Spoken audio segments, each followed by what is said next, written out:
Hello to anyone watching this presentation. My name is Brian Waddington. I'm a United States history instructor. I have 23 years as a community college history instructor as a background, and I have an experience in on-ground, online, and honors courses. This is a summary of a student engagement presentation I gave on Tuesday, November 8th. That was part of a year-long series of Citrus faculty trying to create a dialogue among our peers on student engagement strategies.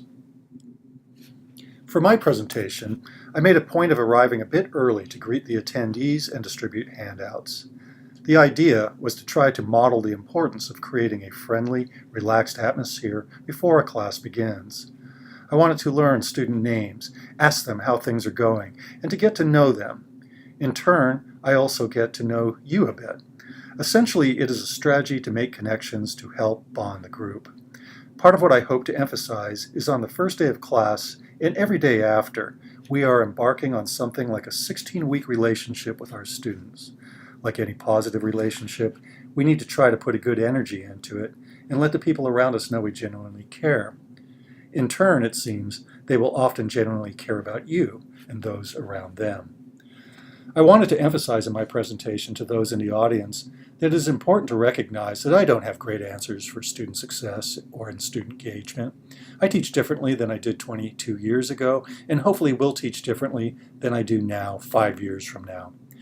I have read some of the research on student engagement and have attended workshops, but I really base a lot of my practices on things that seem to work for my particular classes. So I hope to understand my limitations, and I try to use the presentation to ask my colleagues for help on questions regarding engagement and effective classroom practices. Dr. Christine Goedhart was the presenter the month before my presentation. She provided a brilliant presentation, with one of the questions to the audience being essentially, what was a class or instructor that helped you feel engaged as a student? What did they do to create that sense of engagement? After sitting in Dr. Goedhart's presentation, I tried to do a reversal of what she did by asking the audience, what was an experience or situation that led you to feeling disengaged or struggling in a class? My peers provided a number of different responses. I recall some saying they had instructors who only lectured and perhaps spoke rapidly or unclearly, or they didn't really check for comprehension and remained distant from their students. Others talked about instructors shifting the goalposts, so to speak, being unclear on what was going to be in their assessments, and making it difficult for students to study. Others talked about how oftentimes the class might be in the middle or an end of a long day. They were low on food, they were low on energy, and they really struggled to make it through that course. It was a nice sharing experience, and I won't even try to repeat everything that was shared in that situation. As the sharing of experiences ebbed, I provided an anecdote on the recently completed baseball season.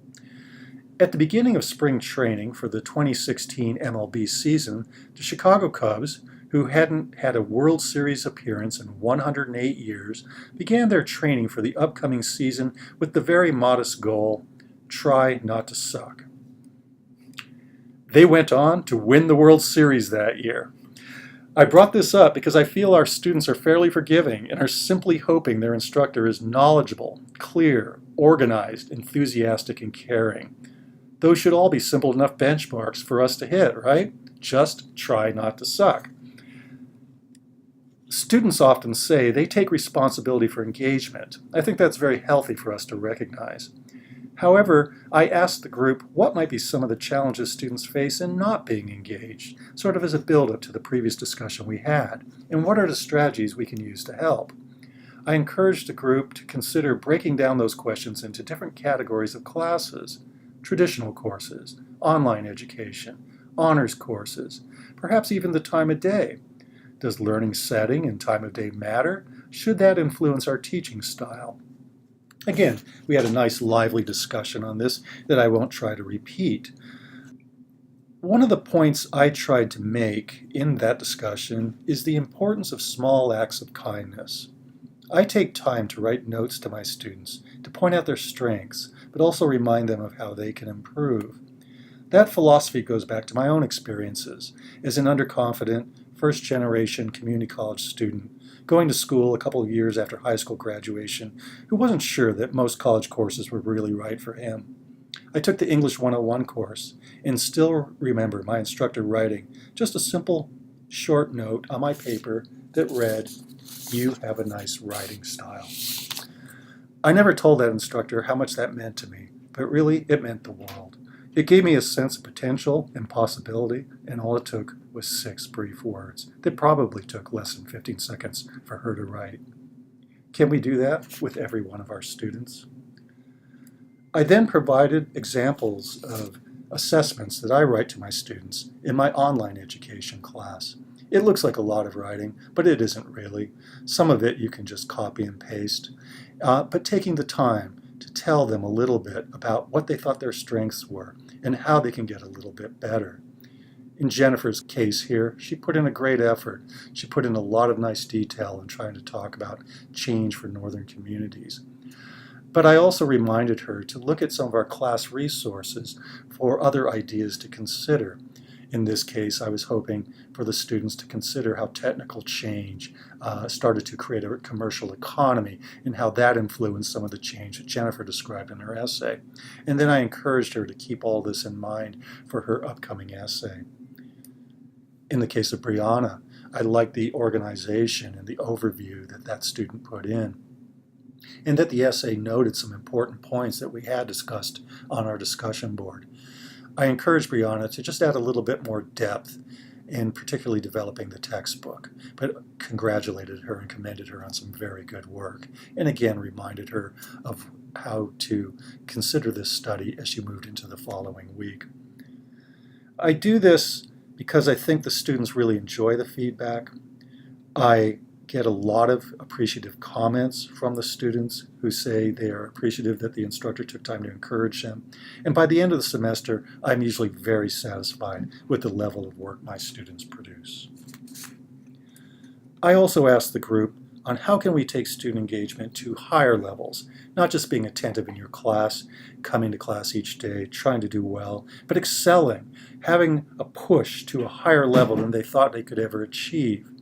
Getting involved in student clubs, campus honor societies, student government, some of the wonderful STEM research opportunities we have here, a group like Dr. Lucia Ritterer's Rocket Owls, or being involved in undergraduate research conferences, starting to look at a more competitive transfer than they might have originally imagined, and getting involved in things like service and leadership projects and applying for scholarships. Again, we had a nice discussion of this, and I think just bringing it up to students helps. I'm very fortunate to be involved in some of those activities, but students who are involved in extracurriculars, and typically students who are typically also engaged in their classes. It brings a smile to me when I hear students talk about achieving leadership positions, who engage in service projects, research conferences, and other activities, to say that they never expected to have those types of experiences while attending Citrus College. To meaningfully encourage your students to get involved outside of the classroom can make a real difference, and I truly respect all my colleagues who serve as club or honor society advisors, mentors on research, or who just take the time to show students they care. Sometimes walking into a classroom can be a little bit overwhelming.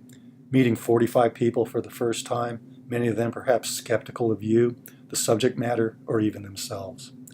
I won't quite compare it to Philippe Petit's and his famous tightrope walk spanning the Twin Towers in Lower Manhattan in 1974, but at times it can feel almost that daunting. However, like the Chicago Cubs heading into their World Series victory, perhaps just keep it simple. Like my English professor showed to me, sometimes all it takes is a small gesture of kindness. So take joy in your work and experiences with our students, and that can rub off on the class. As a former student told me at a Citrus College Foundation celebration, keep helping students make their dreams come true. If you made it through this presentation, I applaud you and want to thank you for considering these thoughts. Feel free to contact me if you'd care to share a deeper discussion on student engagement.